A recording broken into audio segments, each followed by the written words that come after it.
but now also the focus is rupee again, where actually the rupee is around 73.70, down 0.5%. As I was explaining earlier, there is a similar fall in the Asian currencies also. So what's the outlook on rupee? What's happening there? Let's again ask that question to Abhishek Goenka, who is joining us now. Abhishek, good morning. Welcome to the show. First up, what's happening on rupee? Very clearly, Indonesia rupee is also falling to a similar extent. Rupee has been reflecting that currency is a sort of move again over the last 2 months here. So what's the bias on rupee, and what's the sort of impact we are seeing from the RBI measures we got yesterday? So I think the best reflection is on the markets. I mean, yesterday when the RBI had taken out this measure, it's different than the swap window. In the swap window, you are taking the dollars from RBI and the reserves come down. This time RBI is not digging down into the reserves.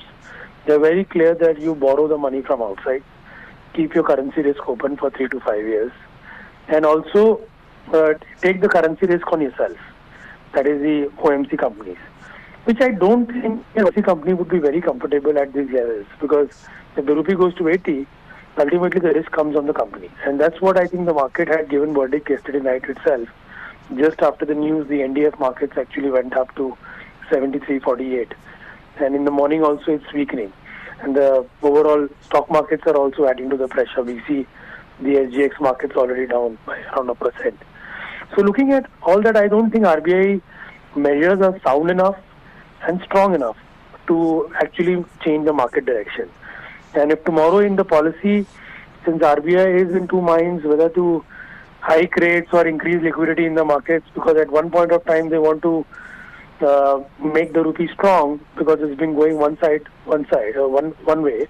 At the same time, they have a liquidity overhang in the system where they want to increase the liquidity in the system because of the entire NBFC issue. So I think on both sides, RBI has a very tough call tomorrow. So if they cut the CRR or they increase interest rates, we need to see how the markets react. But if the markets don't get a very clear message of how they are going to tackle this issue, then I think rupee would further get beaten down towards 74.5. And of course, stock markets are going down, which is adding the feather to the cap. So it's a little tricky right now. Buy on dips for the dollar is the theme, and that should be